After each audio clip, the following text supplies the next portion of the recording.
Good evening, and welcome back to Coffee Chat with CEO. Today, we have a very special guest, someone with over 30 years of experience in the finance industry, best-selling author of All About Corporate Valuation, a former CEO of First Media Group, and currently the CEO of KPMG Indonesia. Please welcome Mr. Irwan Djaja. Halo. Sorry, apa kabar? Baik. Hi, it's a great pleasure to have you here with us. I'm excited to hear about your success story and the insights you have for the younger generation. I have a few questions for you. I'm wondering a lot about your background and how you got to where you are today. Can you please share a bit about that? Thanks, Red. Well, I think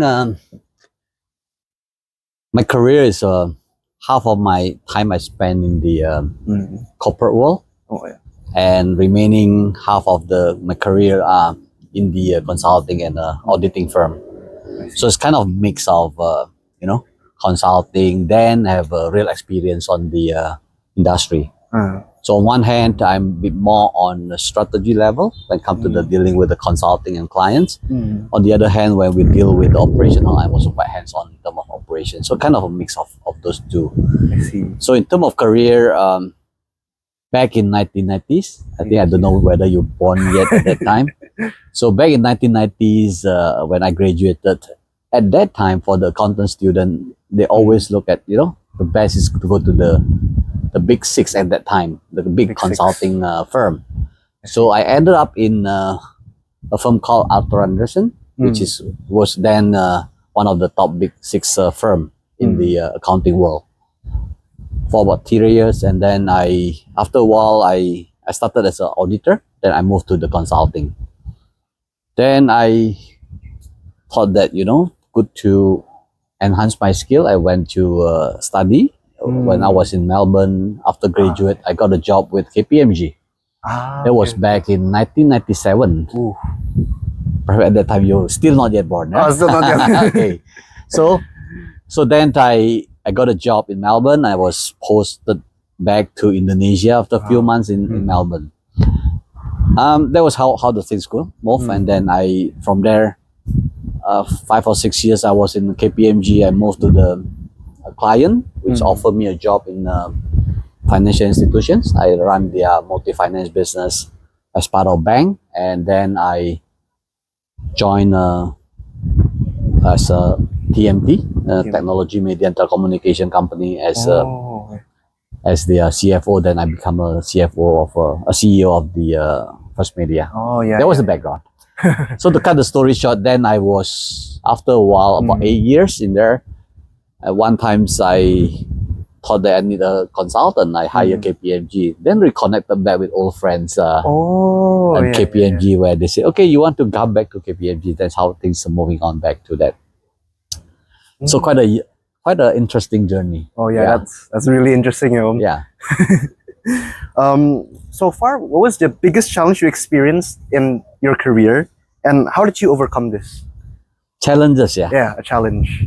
Of course, you deal with a lot of challenges. And, when I was in the corporate world, then you have challenges with the operational matters. You deal with the issue around this customer. You deal with issue around with the vendors. You deal with issue with the banks, financing, cash flow, and those sort of operational issue have always been challenged.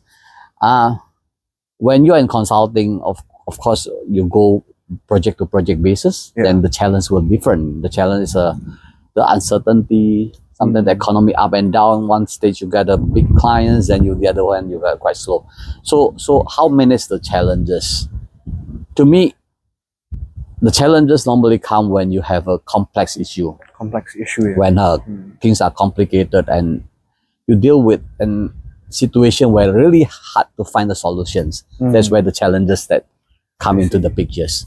So for me, I learned few things about managing the issue or managing the challenges as you ask the questions.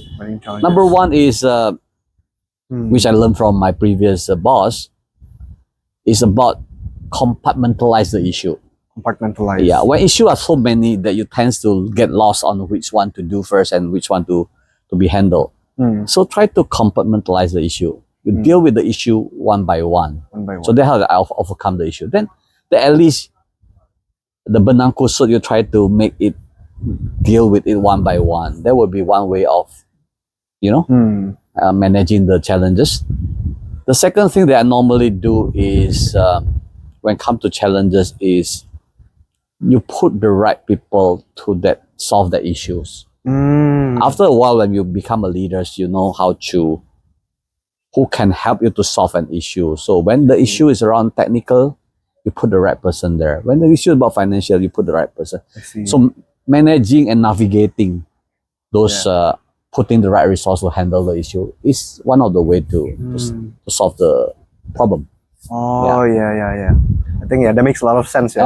Makes a lot of sense, huh? Yeah, compartmentalize the issue as well as being able to find the right person for the issue. Yeah. Yes. I see. So for like a lot of people, I'm sure you've heard of this before, like success habits or essential things you need to do to be successful. Was there any key decisions or habits that you did that helped you become to where you are today? Yeah, I mean, people make success on many ways. To me, one of the habits which is important is about the discipline, the habit of the discipline. Yeah. So when you want to grow, when you want to have a good career, you need to be disciplined, not to your team, but also to yourself. So when you see there are opportunity around certain things, you want to get there. What would be the effort needed to get into that? Then you have to be disciplined. In early day of my career, people thought that, look, having a better education will get you faster. So I tried that discipline, right? And then you learn things. So while people have not taken the postgraduate, I do that earlier. Yeah. When people have not done the certification, I do that earlier. So that at least with that habit of discipline, learning, that you have a unique selling propositions compared to others, so that you're a bit different and people see, at that time, perhaps, I remember those back in 1997, 98, master degree is still something yang langka, yang still people say, not too often. But if you have that, you kind of have privilege. So the discipline of getting yourself there, the discipline of it.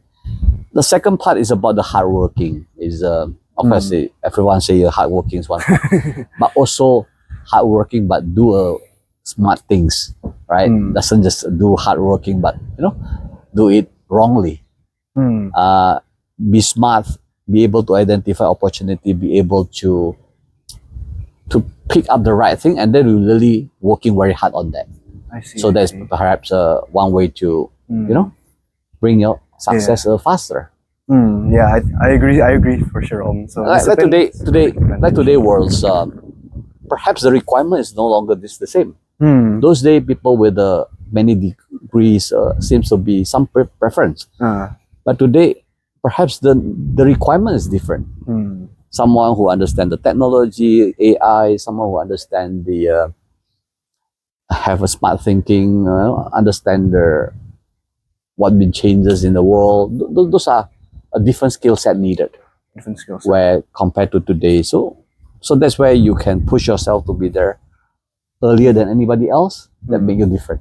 I mean, go back to the unique selling propositions. Yeah, definitely gives you a key advantage over the other. Key advantage. Yeah. If you see, for example, in the firm we hire people. If everyone is a master degree, which is very common nowadays, right? Yes. Even a PhD is no longer something lucrative. Today, PhD is just another part where quite a lot of people can get it. So what are unique about you that different with the others? I mean, when, say, for example, you have some certain skill set in terms of technology, in terms of the skill set around certain specialty skill, that could make you different. Yeah, for sure. I also have a follow-up question. So I think one of the other advantage that a lot of people say is like networking, right? It's very important. Yeah. Yes. Do you have any tips for any young people who want to improve their networking? Well, I teach in the university where I give a lot of advice to the young people. Of course, one part is when you are young, build your network. So one day, network become an intangible asset Yes. where you can leverage on. We still live in the Asian country where relationship is important. So, like for me today, people at my age, most of friends have become a CEO, CFO, or C levels. So easier to connect. So networking is important. So while you're still young, try to build that. Yeah. But more important than that is, of course, when you are young, I always suggest the young people to learn as much as possible technical skills. So when you're first hired and your first job, people always look at you from the how good is your technical skill. You see the triangle, right? The triangle is about when you are a staff, when you're a manager, and you are leaders. Yes. You don't have many leaders here, but you have a big group of staff. That's true. So what is required on this lower level is the technical skill. So you learn something that good to enhance your technical skill. If you're an accountant, it's a technical skill. Learn as good as possible how to do accounting. You will know, how to do consolidations, how to do a proper posting. So if you're an architect, you need to learn a technical skill, how to be a good best in drawing pictures, best in design. Don't do works that kind of generic. Yes. Learning a lot of skill set can learn when you come to a leaders. But when you are leaders, when you are management, that you learn the managerial skill. When you are leaders, when you get to the experience, then you talk about leadership skill. Don't worry too much about those generic skill while you are on this stage. So that's why I advise young people to always learn about the technicality. That's why I give you good foundations. If you are strong in the accounting, then one day when you become a CFO, you know how to move around with the corporate structure. When you are good in the, say for example, if you are in the healthcare industry, you're good doctors, then you learn about, a lot of things that important for you to be there. But when you grow older, leadership is more given you wisdom. Yeah. Okay. I think that's the two part I think for the young generations. To me is important. The other part is of course